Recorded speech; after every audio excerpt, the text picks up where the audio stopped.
which is the reason that we're doing this today. This is every single feature of Disco Diffusion 5.2 VR mode explained. I'm JoshGrambo. Let's do this. All right, guys. First of all, read through all this. So you guys might understand what the credits and the change logs even are, but you want to follow everyone that you see listed. You want to follow them on Twitter. Everything I'm about to explain to you guys, I pretty much learned through that. I follow them on Twitter. I click on the links, just scroll through. You pretty much can figure out everything you need to know just by following all the people listed and all the registries here. So other than that, you can pretty much skip everything that we're going through, and you just want to go through and you want to go to setup. That is your first official sort of thing you got to worry about. The only reason you really have to worry about it is because this little guy right here, check your GPU.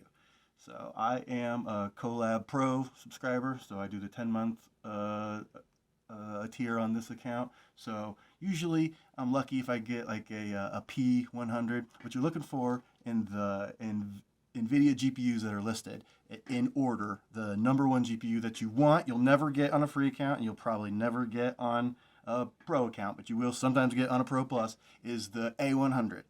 Number one, A100. Number two GPU, you can get V100. Number three GPU, you can get the P100. Number four GPU you can get is the T4. Ironically, T4. The next one, the K8. You get the K8, fuck that shit off. Don't do it. You can sit here and pretty much just spam this as much as you really like within reason. So I usually recommend just running all the cells, close up, and just run all. You can run all 6 cells just by this. So first of all, go ahead, run the cell. Just check your GPU, see what you get, see what we get lucky here. What do we pull here? You're going to look right here, and we've got the Tesla P100, which is a damn fine GPU for this second tier that I have. Usually you're going to start off with a T4, and you'll have to reject it. If I didn't get the GPU that I wanted, the P100, that's fine with me. I would just come up here to runtime, go disconnect and delete runtime. You would go ahead and do that. I'm not going to do it because I'm satisfied with this P100. And then you can either refresh or not refresh. It doesn't really matter. And just wait a minute and then re-click that button. And if it comes back and it says T4 again, fucking re-click. If it says K8, fucking delete that runtime and redo it. Never accept a K8 ever. That's just the shit you don't want. T4, that's 100% acceptable. And anything with a Tesla P100 and up, that is a gold mine. So if you're totally down with your GPU that you've got, which I am, you can go ahead and just close that cell up and just go ahead and hit run all. It definitely is advisory. Just go ahead and sync your Google Drive to it. They made it so much easier. No more password copy and pasting and shit. So just go ahead and accept that. And then sight unseen, as long as you got a T4 and up, just go ahead and just run the second cell. That's essentially where you download all your models. This is the 512 by 512 one. That's the best one you can get. It just drops down from there. If you do have a crappy GPU and you just can't get out of the K80s or the T4s, just go ahead and click that and drop it down. That will pretty much knock most of that out. And you can add any more of the models that you want, but be careful. Even with the V100s and up, I crash. It just can't handle the VRAM. Like right now with the P100, what do I got? I got 25 gigs of VRAM. Not too shabby, but you click too many of these here models and it's just going to crash. But if you can add models in, you want to, because it gets way better as you go. If you end up having a problem where this cell is failing regularly, you can go ahead and check this box, the check model thing that will just kind of see what things are installed and what aren't, and it will try its best to get everything going. As far as everything else, go ahead and leave it. You want the DDIM, you want to use the secondary model, everything's fine in there. Love those settings. So I usually run number 1 and number 2 just closed, get them all done. You'll see that the notebooks are open like this with all the code. What you can do is click anywhere, not see where your cursor's in cursor mode, but you go to pointer mode. If you're in that mode, just double click in the gray and it will close it down. And you can see as I go, we'll come across like this one is the prompt. You want that one open, but diffuse, click, double click, you close it. Click, double click, close it. And that way, it really does save a lot of time, because you will end up scrolling through things that if they are open, if this guy's just open, let's see how long it takes to scroll. So here we are, basic settings, right there, number 3. We scroll down, we're already down here to prompts. If we open it up, you scroll down, I guess it's the exact same, so who cares? But close them. It's always better, I assure you. So that brings us to section 3. So assuming that all of your section 1s ran just fine, and your section 2s, you'll see if you got a little green check mark there, that means that everything ran and installed just the way it was supposed to, then you are good. And now we get into the actual business of creating a notebook. So you want to change the title to just whatever, Let's call this one King Tut for that tutorial. So we got old King Tut here. I usually like to keep the steps right around 200 to 250. There's no reason to go above 250 necessarily. In fact, you sometimes get a lot more flickering if you do that. So you don't want to encourage any more flickering than you have to. Then the next thing is the width and height. Now, it used to be smaller in the different notebooks, but someone was feeling ballsy when they upgraded this, and don't beat your head against the wall with these settings. The height and width on that is just too big. It takes forever to process one frame. So what I like to do is just go ahead and just cut them in half. So this one, you just go ahead and just plug that into 640, and this one's 768. What we got there, that would be 384. And then just cut them in half. Nothing changes. Everything's still groovy. So everything from here has been fairly self-explanatory. Now is where we get into the nitty-gritty. Clip guidance scale. What is clip guidance scale? If you don't know what clip is, contrastive language image pre-training is what essentially does everything. It controls all of the facets that you would be into. Oh, and you're going to get this a lot. I'm glad that this popped up.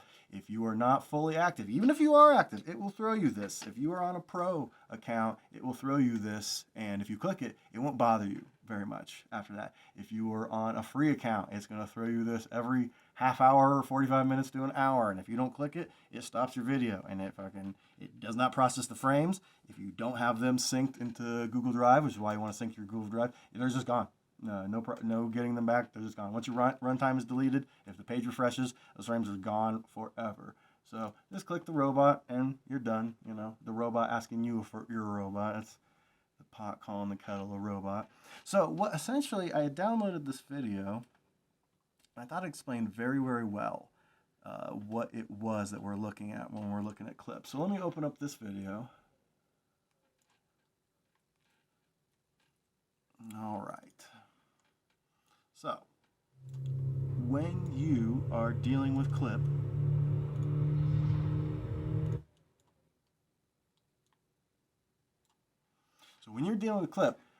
think of it like this. This is what clip is doing. So when you see the flickering of these animations, know that clip is going through and it is cycling these boxes, these cut boxes, and they are retabulating every single of all the different screens. So when you see the cuts, those are cuts. Those are the things that are actually doing. So when you see the flickering, try to picture that's what it is that's doing it. It is just trying to refresh it as fast as it possibly can.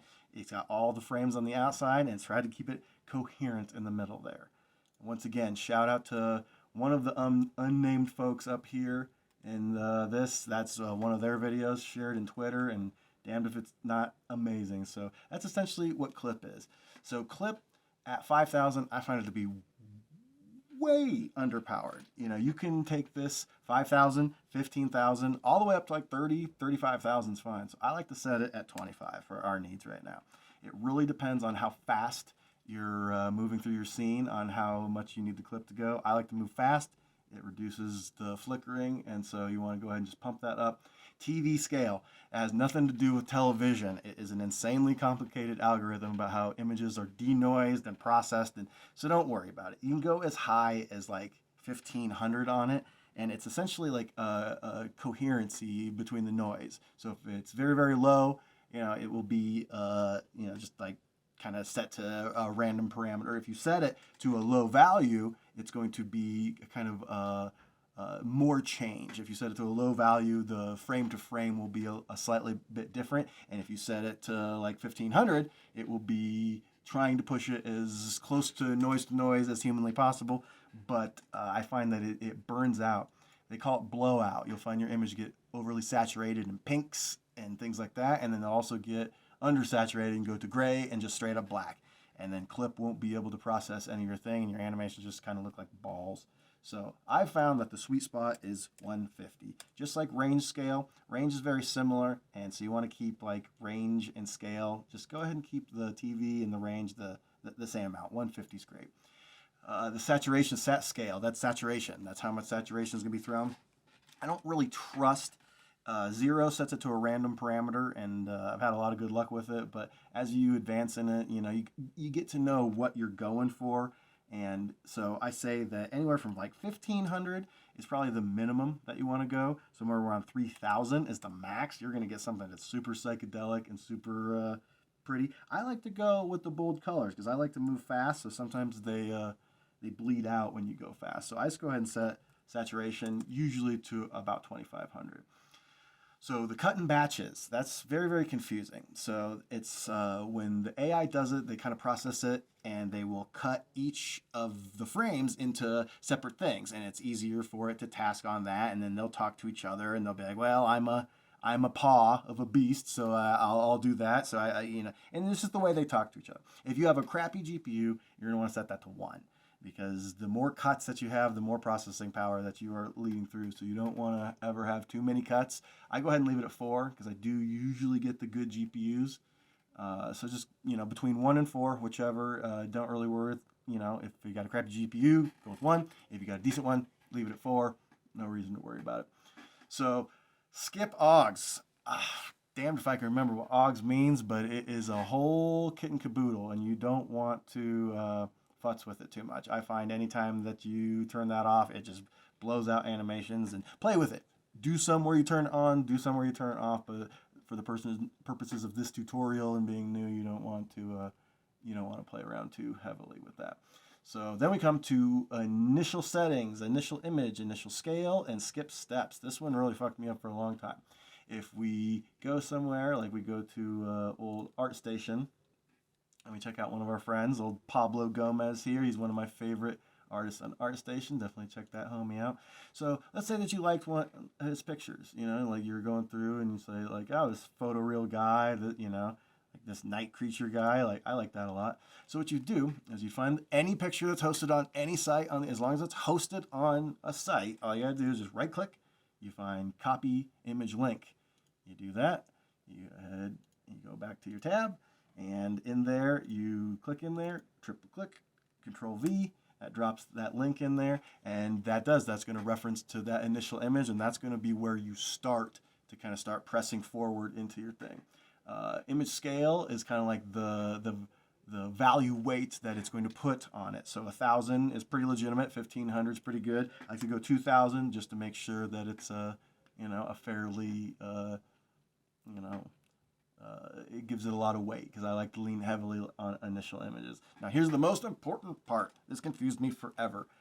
Make sure you set skip steps to 50%, right? So I was very confused. I Googled what is the tilde referencing here? Is tilde mean less than? Does tilde mean more? Does tilde mean exactly? And in this situation, tilde means exactly. It literally means skipping steps. When it says skip steps, it literally means it. So if you say skip 10 steps, it's going to skip the first 10 steps.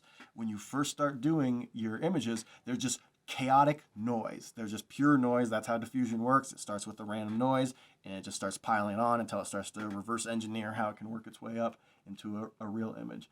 So when it says that you want it to be halfway, that's if you want it to be exactly close to your image. Now, I recommend that you do. The best way you can have control of where your animation goes is to control where it starts. And so if you are up here and you have 250 steps, then you want to come down here and you want to do 125. If this is 200, you want 100 steps and so on. So make it exactly 50-50. Now, if you don't want it to be exactly like that, you can do a little more, and that will usually be I would never like to do more than 50% steps. It's less than 50%. It gives you more noise. So you're going to have a lot more variety. It's going to see a lot more kind of imagery in the noise, and it's going to pick out what it wants to do a little bit easier if you go less noise. But I recommend, once again, for the purposes of this tutorial, go right on 50% because that's just where you get exactly 100% the image. It skips half the steps. There's no noising of that. So when it goes and starts rendering the actual image, there's no noise to make it start having its own thoughts and going in other directions. It stays right on that image, and from where you go from there, you're good. So that's the one of the main confusing sections. Now we open up this tab right here, animation settings. Once again, we see code, so we want to close that down. Click on there, double click, close it down. Animation mode. This is where you get to click. 2D is left and right. It's got a pretty cool aesthetic to it. I do recommend using it. 3D is pretty much what I always like to use. It gives you way more options as far as zipping around and doing depth mapping and figuring out where you want to do. And video input, that's where instead of using an initial image, you use an initial video. So if you wanted to use a video instead of an image and have it do Disco Diffusion frame by frame, instead of having it just do one frame and then go off on its own devices, it does its own devices to every single frame of your video. That's what you want to set. We're not going to do that in this tutorial because it's easier, and if you understand 3D, you understand the rest of them. So go ahead and set that to 3D. This is the video input settings. Just don't even worry about that. This is your next thing. It says 2D animation settings, but this is 3D animation settings as well. It's all set in one. Max frames, they got it set to 10,000. Go ahead and leave it. You know, you're probably never going to get to 10,000 frames, but if you do, fuck it, leave it on there. This is where things start to get into the actual nitty-gritty of your decisions on how you want to make your animation look. This is what controls the camera. Now, describing this to you guys is not going to be super easy, okay? If you're not super familiar with like how vectors work, and you're not super familiar with like the axes of like X, Y, and Z, X, Y, and Z for you European, Z for any non-Americans, I guess, us here with our stupid Z. Why would we call Z Z when we could call Z Z, It's just smarter. Point being, this is where the rubber meets the road. So if you understand X, Y, Z, then, you maybe skip through this real quick because it's kind of confusing, right? So translation, that's left and right, up and down. It's like, so if you look at a piece of paper and you were to plot on the x-axis, it is horizontal. I always think of horizontal. They call fucking the horizontal mambo back in the day. That's how I remember it. Horizontal, you're laying flat, right? So horizontal, that's left, right. That's your x-axis. Y, that's up, down. So if you're going Y, and you're going up, down. If you're going X, you're going left, right. So that is usually with the 3D animation. I don't recommend it. You get a lot of smearing when you do the translation. So I usually use those fairly sparingly. And although I've been getting more into it because I've been rolling back on Disco Diffusion 4.2, 4.1, whichever it is, and it gives it a pretty cool effect. So play with it, but for the purposes of this tutorial, we're not going to do it. So just to save yourself a little bit of headache, you can know that this is how the keyframes of Disco Diffusion work. It has to be this exact little naming convention, and it has to go like, it has to say frame number. That is the frame that you are going. Then you got your colon, space, parentheses, the speed in which the thing is going to happen. Now this confused the living hell out of me because what is this number based off? Not much at all. There's no units. This isn't degrees. This is just the amount of force that arbitrarily was set, and then you're really going to have to play with it. So it is a pain in the butt. And so when I say that we've got the X transition, we've got our left, right, we've got our Y transition, we got our north, south. So then if this is 2D, why is there a Z translation? That is forward. Z is your forward. Y is up, down. X, left, right. Z is your forward, backward in 3D space. So you might see that by auto, they're all set to 0, except for translation Z is set to 10. That is going to, from frame 0, you are going to be going 10 units fast forward. You can set that to negative and you'll pull backwards. Almost every animation you see in Disco Diffusion is going forward and it's zipping around. You can get some pretty badass effects by just throwing a minus in front of one of these numbers, and instead of Z going forward, you do a minus and you Z backwards and you start to pull out from your animation, and then you could keyframe it to go back in. You do all sorts of crazy stuff. So what I would recommend is that it has to be in this. So just go ahead and fall into this narrative of, so you'll find these zeros, add a comma, throw a space in, and now copy that. And don't just right click, get into the habit of Control C to copy, Control V to paste. Now you'll get, that's the correct, it's frame, colon, parentheses, comma, and then so on. So if I throw a couple in there, and I won't do that here because I'm not going to deal with the XY, yada yada. So if I go here, I throw a comma in and I paste some in. I don't like to start at 10 necessarily. I think that's a little too hot. So I start at a 5. So at 0, we're going 5. So the next one will be frame 50. I don't want to go all the way to speed 10. I think that's a little too fast, so I go with speed 8. And now that's essentially, unless you want to alter it and you want to do different things, which again, for the purpose of this tutorial, you can go ahead and just leave it like that. It's good to go. So once you come down here, this is where it gets a little bit more confusing. So the way that you might think about it is like, so if an x-axis in 2D is, you know, horizontal, left and right, you'd think that like maybe like if I rotated on the X, it's left and right, that means that, so I would rotate, like, no. The way that you got to think about this is like, think if you mounted a camera to a bar. So there's a bar and you put a camera on the bar, right? And now this is X, right? If I'm going like this, this is Y, and this would be Z. So if I'm going like this, this is the x-axis. So I clamp a camera down to it, and I can't turn because I've clamped it, right? So that can't be the x-axis because I can't move. Yet I can rotate my camera on this pole just like that, and that's what the x-axis. So if you think about mounting something that has no swivel, it only has the ability to just swivel on the smooth part. It can't go left and right. That's how you would think of rotation. So an X is like this. The camera goes down and up. Y, that's actually your left and right. That's how you do it. And Z, that's your barrel roll. So think about it like that. Z, you're on there. That's your barrel roll. X, that's your Y, that's your side to side. And X, that's your up and down. Confused the shit out of me. I came from the school of Blender. Also Blender people. For some inexplicable reason, Blender decided to put the Z axis as north-south. That's not telemetry in any form or fashion. From airplanes to Maya to Unreal Engine, everything you do, Disco Diffusion and on, Z is not north-south. Y is up and down. That is your up and down axis. For some reason in Blender, Z is. So it confused the living hell out of me coming from Blender into this, where I had to completely figure out, it's like, oh, the Z axis is forward, not up. What the hell's going on? Blender. Respect. So that's your Z translation. That's your forward. So I don't love the up and down of the Disco Diffusion, you know, like whatever you're going for, do it. I really like the side to sides, you know. So because like Z, you got your barrel roll and your Y, you got your side to side. So I really like to focus on Y and just go ahead and do that. And then I'll just copy and paste the 3DZ the exact same because it will do cool. So it's like not only am I turning, but then I'm barrel roll turning. And you can change that and have them be whatever you want. But for the purpose of this tutorial, all right. So remember, throw a comma in there and then go ahead and then put a space. And now just Control V, a bunch of those zeros in there. Now that you have that, set it to 0 equals 0.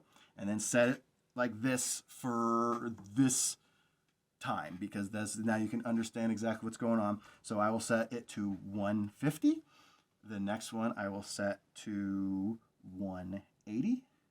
And the last one I will set to 210. So that is 60 frames that this will be going at. Disco Diffusion, unless you change it, it runs at 12 frames per second. So if you think that 120 frames is 10 seconds, so that would be 5 seconds, 60 frames. So if we go from 50 up to 110, that's 60 frames. So that will be 5 seconds of the time. And so you can go, and I would set it to like 2 or 3.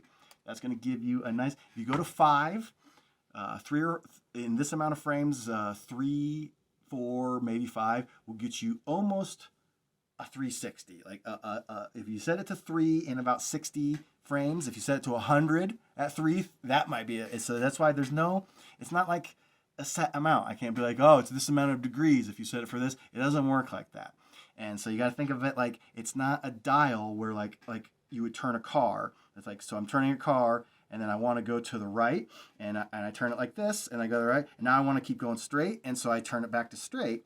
That's not what it would be to like go straight again. If you want to get back to where you're going, you'd have to set it to go 3 to the right, and then if you want, now you're turned this way. If you want it to go back this way, it's not as easy as setting it to -3, right? You think you can go back to -3. It doesn't work like that, because you have to cross 0 and know that when you get to 0, that is not where you are. You have to go all the way back across, and that makes less sense, so we're not even going to include that.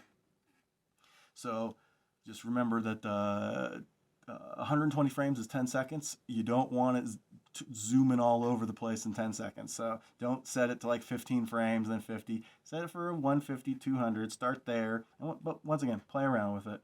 And so we got our 150, our 180, our 210. And then we'll skip a bunch. And we'll do a very similar thing. And we'll go to like 450 and 480 and 510. You know, just to keep it simple. And then maybe we'll do on this one, we will do a, oh, did I mess that up? So go ahead and just delete that out there. I put many in there. So I got 450, 480. Maybe we'll throw a -3 in there.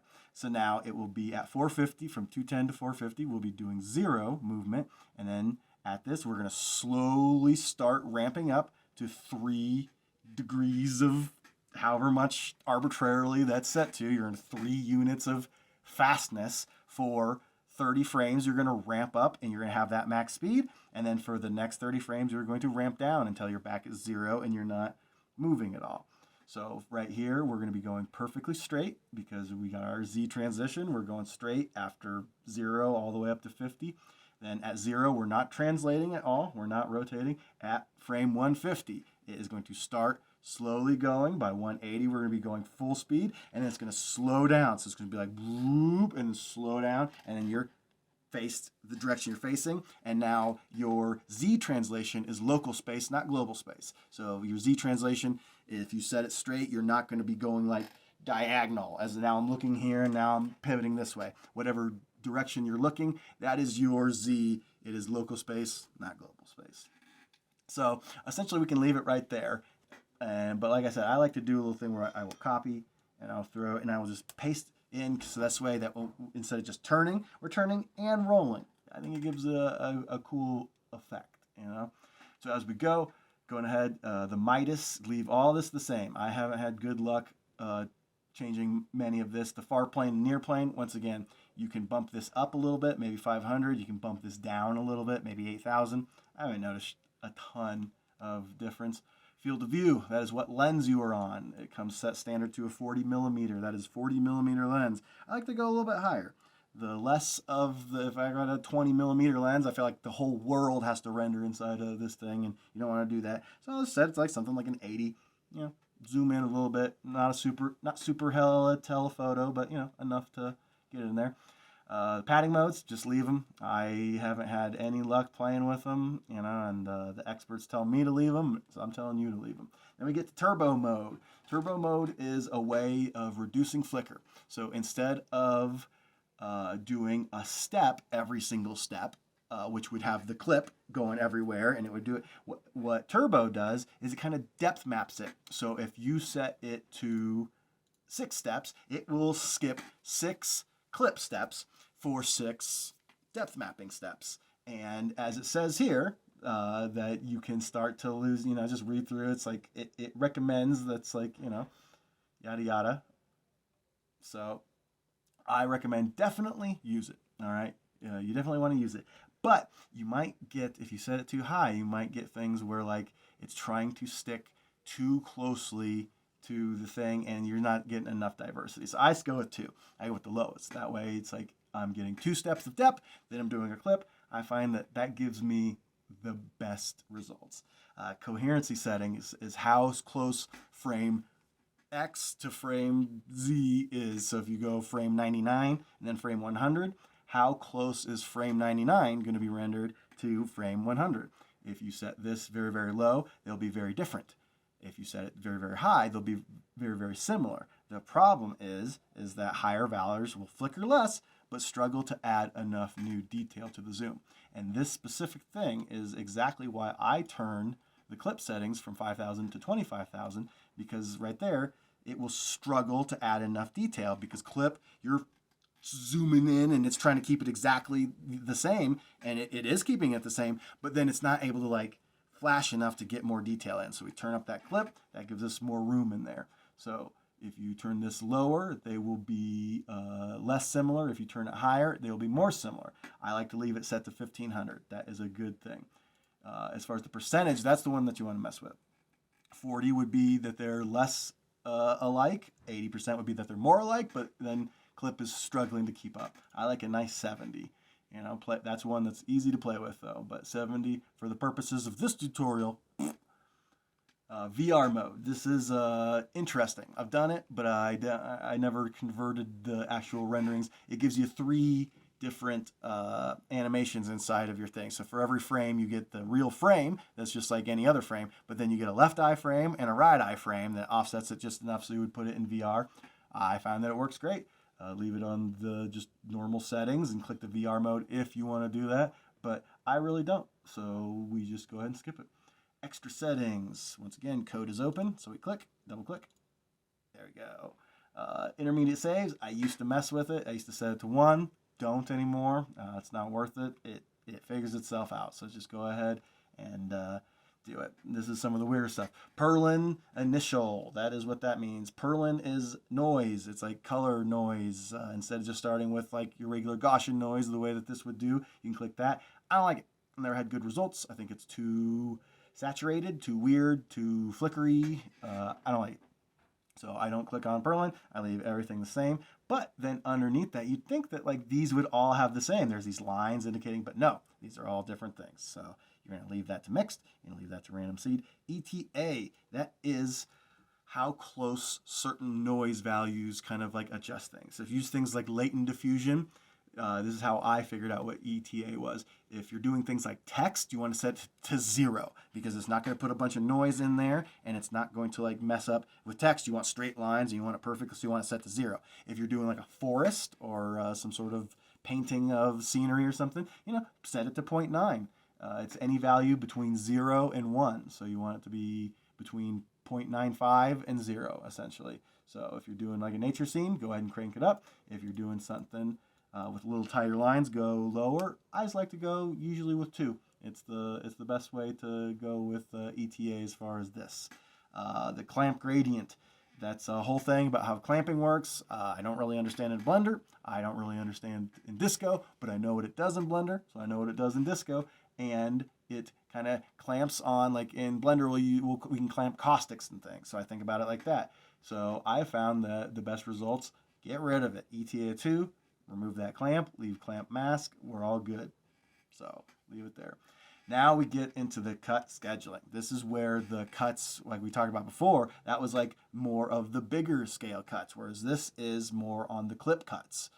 So you'll see this bizarre equation, 12 times 400 plus 4, it's bizarre. It explains it up here, 40 cuts for the first 400 to 1,000. All right, so we got 40 cuts for the first 400 and 1,000, whatever. Here's the thing. I find that just like the clip scale, setting it from 5,000 to 25,000, it helps get you up there. I think these are a little too low. So I like to click in there and don't disturb any of the naming conventions and all the, yadas. Set it from 12 to 20.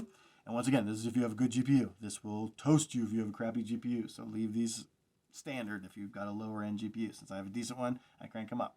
So I go 20 on that one, I go 10 on that one, don't leave anything else. This is just the multiplier to get you going in the beginning, and I find that works pretty good.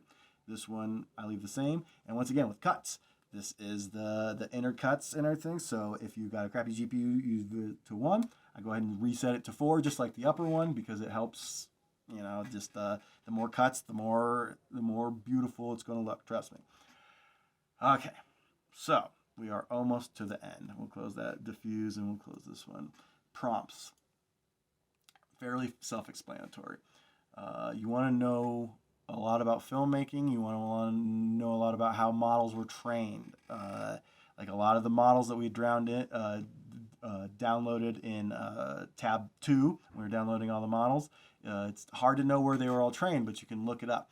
And they'll be trained in places like WikiArt. They'll be trained yada yada. So you'll see a lot of times in diffusion things, you'll find that people will put trending on ArtStation in there, because one of the websites that the models were trained on was ArtStation, DeviantArt, things like that. So they will do that, and as just like a shorthand to try to get it, to be more closely as a reference, like yeah, make it like this, because So a lot of times I'll get my initial images from ArtStation, and then after this, I will include the artists. Like if I went to the artists, I'd come down here and I'd find the name of the thing is Night Creature. So since I use this, I might copy that, and then I'd come back to my disco, and I'd go down there to those settings, and also you want to delete this, the yellow color scheme, so just you don't want to take away any of, like, once again, the structure of it. So from the quotes right there, come right to the quotes right there. So you don't want to, and let's get rid of that, because the color thing, that's very stupid. After trending on ArtStation, this is my own secret sauce here. Go ahead and type in depth of field. It is a huge thing. It makes your renders look so much doper just typing that in. So right here, like it says, blood by yada yada. So we would copy all this. A beautiful painting of A, and you can nix that out. And I say a beautiful painting of a forest beast murdering. Hell yeah, that's pretty fucking awesome. And then trending on ArtStation, and I would say I would go ahead and throw that Night Creatures, Pablo, Control C, and then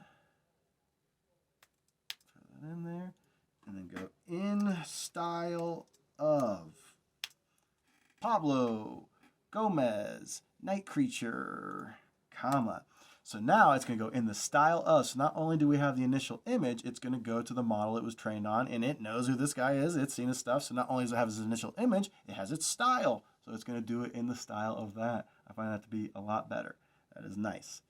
Now, here is where the rubber meets the road. In between these two things, go ahead and just type whatever you want, a couple little things. So grab right here a beautiful painting of, Control C, and Control V that right there. Then come over here in the style of ArtStation all the way to depth of field. Control C, come down here, paste that in there. Now, what we have is a little template where we have the beginning, a beautiful painting of, in the style of our guy, and now we can change it. So at frame 0, we have our initial prompt, a beautiful painting of a forest beast murdering in the style of our boy. And the next one, if this weren't here, that's going to be the prompt it's going to follow for the whole thing. It ends up being a lot of repeating. You'll end up seeing a lot of the same stuff if you do that. I don't love the way that animations look, but they're still pretty dope. But when I found out that you could do this, I keep a little notepad folder, and I'll come over here in my notepad off screen, and I'll even bring it on screen for y'all. Got my little notepad, and so I keep things like keyframes that I like and pads that I like. So right here, I'd come from the 0, and I'll come down until I get all of the things I like. Grab that right there, and Control C. I'll get rid of that guy. And so I could come right here, and if I wanted, so if I already had the thing, I'd start at 0, just like I had there. Come down to right there. Now I've got everything, and then Control V, and now look what we got. So at 0, it's a forest beast searching for a victim. At 100, it's the forest beast killing and eating. At 200, it's the forest beast caught in a trap. At 300, an army shooting 100 guns. 400, you get all that stuff. What comes out of that, you might ask? Well, something fairly dope. I can show you exactly because I just did it. So let's just take a look at it real quick. So this is on Disco Diffusion 4.1, where it doesn't have Z translation, it only has zoom. I effed up the zoom and I put way too much. That's why it's going so fast. But you can see, as we started, we are in the first 100 frames, so we're doing the beast. Then we go forward and we get to like the next ones, and we'll get to the army. So this is where the beast has finished. Now the army comes in, and we get the shooting. Then the next prompt was the hail of bullets. Then the next 100 prompts was him coming back and murdering them. And the next prompt was a forest full of blood everywhere. And that's what you get.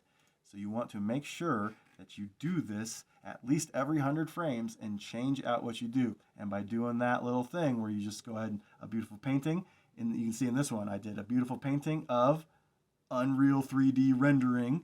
And that just helps because it was also trained on a bunch of Unreal Engine data. So, you know, don't get too wrapped up in that. You know, it's just a way of quickly going through it.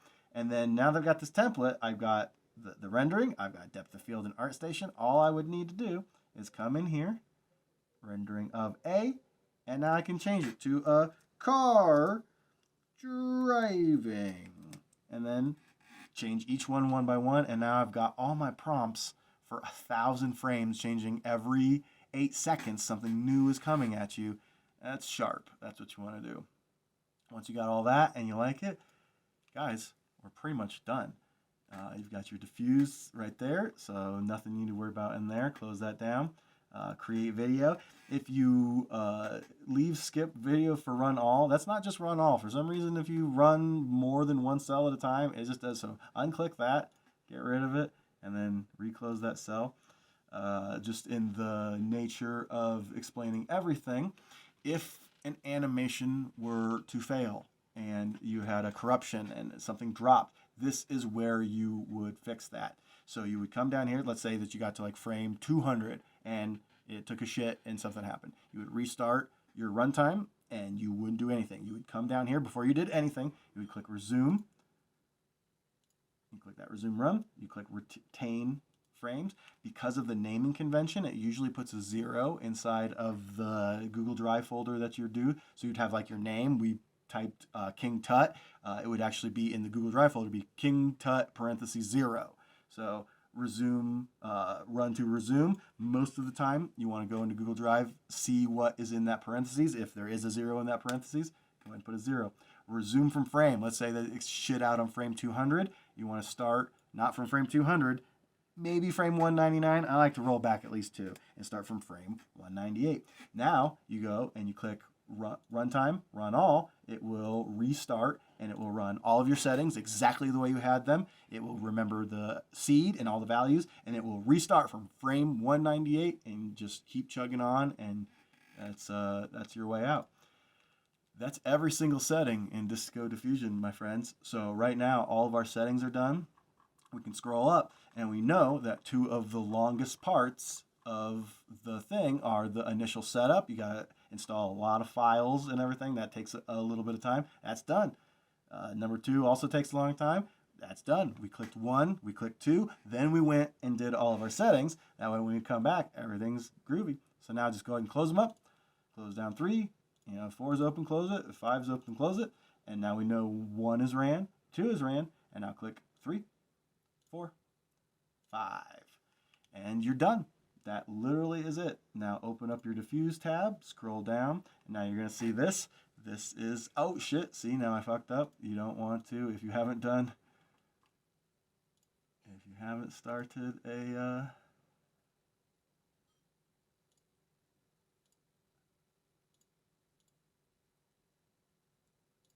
so we'll interrupt execution. That's the way you want to do that if it's not cooperating.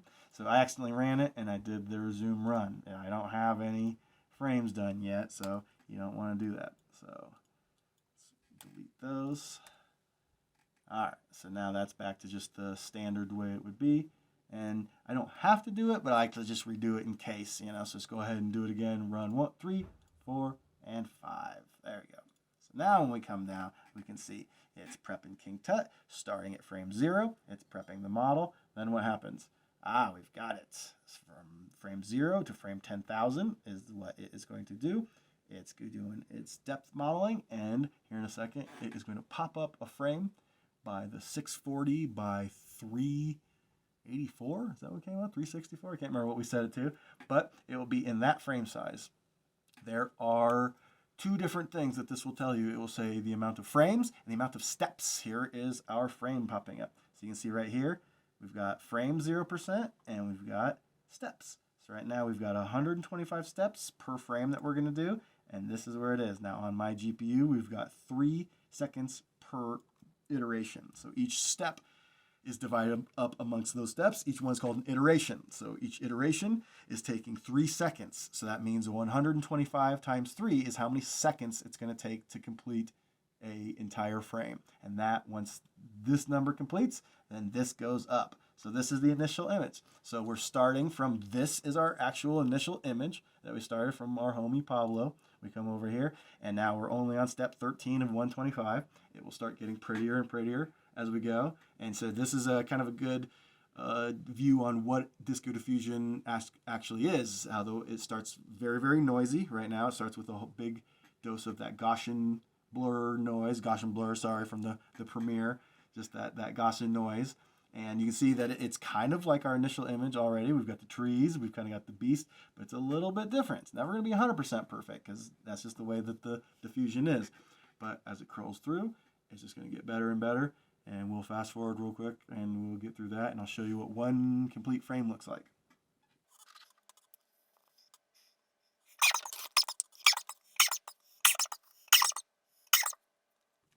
All right, since that's taking quite a long time, I can take a second just to explain a couple more things to you guys while we're waiting for that to roll. You got this side panel here. These three little hamburger menu, that is how you scroll real quick. Instead of having to scroll all the way up, like if I wanted to go all the way up to like number 2 and check out what I was doing, instead of like scrolling up and up and up and up and up and up, you can just real quick go to anything you want to do. If I want to go define the prompt real quick, I can go there. If I want to go up, it's like, oh crap, I messed up something in settings, or maybe I want to change the cut. I can come down here real quick, just change anything, blam, blam, blam. So that is your guy there. The next one you want is this little triangle file, or you want this little file icon. This is where everything is stored. These are all your models, so you don't got to really worry about that. What we're concerned with is if we synced our Google Drive, that's where we're going to find it. Drive is right there. You drop down that menu, it opens up to My Drive. That's what My Drive is called, obviously. I drop it down. Now I've got all the different things I have, but in Disco Diffusion, it opens up a folder for you called AI. You drop down that menu. I play with a bunch of different things. I play with Latent Diffusion. Definitely check it out. I love to play with Centipede Diffusion. That's combining Latent Diffusion and Disco Diffusion. I recommend it. As far as what we're doing right now, we're just doing straight Disco Diffusion. So under My Drive, AI, then Disco Diffusion, drop that down. We've got images out, initial images, and models. We're looking for images out. King Tut, and drop it down. This is where all of our frames will be in. We've got a retained folder in there because I accidentally ran it with the resume thing. And so when you click save all the frames, like once again, if we click there, and then we come down here, retain overwritten frames, that's what happens there. So that folder retained is really only there because we click that, and that's retaining those frames. Otherwise, this would be an empty folder just waiting for us to come in. And now you can see, holy crap, we've changed quite a bit from here to here. Now that we're up at 82, that's changed quite a bit. So even though I set the initial image pretty strong and I got it, you can see it's got a mind of its own. Sometimes it's going to look exact, sometimes it's not going to look exact. Once this frame is done, right here in King Tut, you will see it pop up, blam, and we'll have a frame. So that's where everything is hidden. If you run through and you were to stop this, like if let's say I had 100 frames and I click stop on that, it is just going to automatically kick this one into waiting. And if you got that unclicked, it's automatically going to make your video 12 frames per second, and it's going to put it in there. It's going to name it just like all the frames, whereas the frames will be labeled as PNG, and your video will be labeled as .mp4. Download that MP4 out of there, and that is your guy. That is what you're looking for. That is pretty much every single thing in Disco Diffusion explained. There's so much more to know. I'm sure you guys want to know about Centipede Diffusion. I'm sure you guys want to know about Latent Diffusion. I'm sure you guys want to know more about how to play with the video thing. I'm sure you guys want to know more about a whole bunch of stuff. I think you guys want to know more about how collab works in particular. Well, if you're looking for that, subscribe to Joshua Grambot. That's my name, Joshua Grambo. Joshua Grambot. We ain't fucking around. We're here to throw down. So subscribe. Put any comments and questions. If you guys put your thoughts in those comments, I pretty much, I'm a lonely bastard. I got nothing better to do. I'll see those comments. I really will respond. I will give you some good advice to the best of my ability. If you have any questions on Adobe Premiere, Blender 3D software, any of the Adobe suite, or anything collab related, and GitHub, Docker, Hugging Faces. There's so freaking much to know, and I know most of it. So if you guys want to know, subscribe, comment, like, all that stuff. Yeah, it's great for the algorithm, blah, blah, blah, but it's really great for my self-esteem. I don't want to make stuff if you guys request it. I get guilt-tripped into it. So you're real people. If you let me know you're real people, I will acquiesce to your desires, because I'm a people pleaser. I'm a stand-up comedian in Denver, Colorado. If I found any of this to you to be helpful, if you found any of what I said helpful, what can you do to help me? I do have a Patreon. I do have a Venmo at JoshGrambo. Send $1. Who cares, right? But the thing you can really do that is non-financial is go watch my stand-up over on my YouTube channel. I'll throw it up right here. A lot of good stuff. I'm a new talent comic at the Denver Comedy Works. If you follow Joe Rogan, you know about the Denver Comedy Works, one of the greatest clubs in all of the world. So Josh Grambo on YouTube. Check out my stand-up. And if you have a bar or a venue and you want comics to come to your town, hit me up. Booking at freerollentertainment.com. We will come to your town and we'll do stand-up, and I will teach you how to do fucking disco diffusion in person, and we will drink liquor and probably bang. My name's Josh Grambo. Fuck off now.